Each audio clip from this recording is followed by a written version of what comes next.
Grabe naman ang filter na 'to kaya akala nila'y fresh tayo, eh, bangag na nga tayo wala tayong tulog. So ako din, feeling ko 30 weeks yung aking ninote sa sarili that time na start preparing properly, start nesting for baby.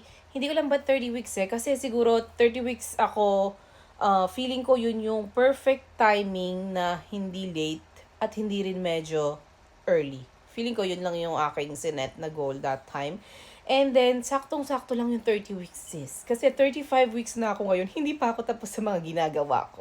Maraming magsasabi sa inyo na, it's too early, it's too early. There's no too early. Wala na akong energy ngayon 35 weeks. Ang dami ko pang gagawin. Akala ko nga kasi too early talaga na parang okay lang ako. May 10 weeks pa naman ako or something. May 3 buwan pa ako or something.